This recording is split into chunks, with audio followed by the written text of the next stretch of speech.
টোটো চালকের ছেলে মাসুদের দুর্দান্ত সাফল্য, নিটে পেল 568 নম্বর। ফারাক্কার নিট সাফল্যে গর্বিত এলাকাবাসী। কৃতী ছাত্রদের বাড়িতে গিয়ে সংবর্ধনা ব্লক তৃণমূলের।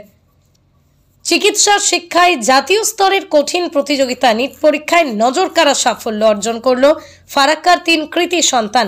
আর সেই কৃতিত্বের স্বীকৃতি দিতে ফারাক্কা ব্লক তৃণমূল কংগ্রেসের পক্ষ থেকে ব্যক্তিগতভাবে তাদের বাড়িতে গিয়ে সংবর্ধনা জ্ঞাপন করলেন সমাজসেবী তথা ব্লক সভাপতি ইলিয়াস শেখ ও দলের অন্যান্য নেতৃবৃন্দ।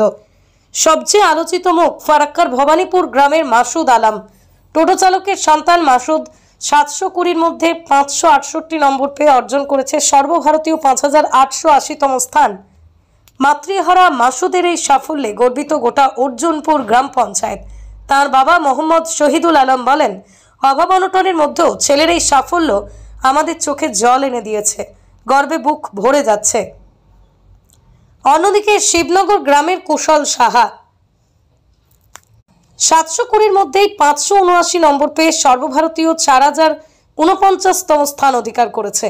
তাকেও ব্লক তৃণমূলের পক্ষ থেকে বাড়িতে গিয়ে শুভেচ্ছা ও সংবর্ধনা জানানো হয়। এছাড়াও খোদাবন্দপুর গ্রামের মোহাম্মদ শামির আহমেদ নিটে 557 নম্বর পেয়ে সর্বভারতীয় র্যাঙ্ক 9291 অর্জন করে ডাক্তারি পড়ার সুযোগ সুনিশ্চিত করেছে। তাঁর বাড়িতে উপস্থিত হয়ে দলের পক্ষ থেকে তাকে উৎসাহিত করেন নেতারা।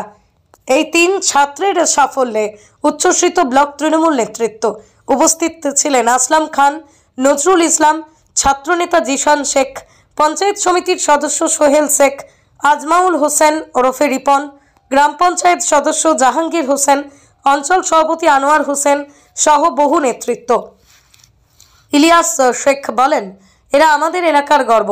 টোটো চালকের সন্তান, মাতৃহারা ছেলে কিংবা সাধারণ পরিবারের কিশোর, প্রতিকূলতার মধ্যেও তারা যা করেছে তা অনুপ্রেরণা হবে পরবর্তী প্রজন্মের কাছে। তৃণমূল সবসময় কৃতী ছাত্রছাত্রীদের পাশে রয়েছে এবং ভবিষ্যতেও থাকবে।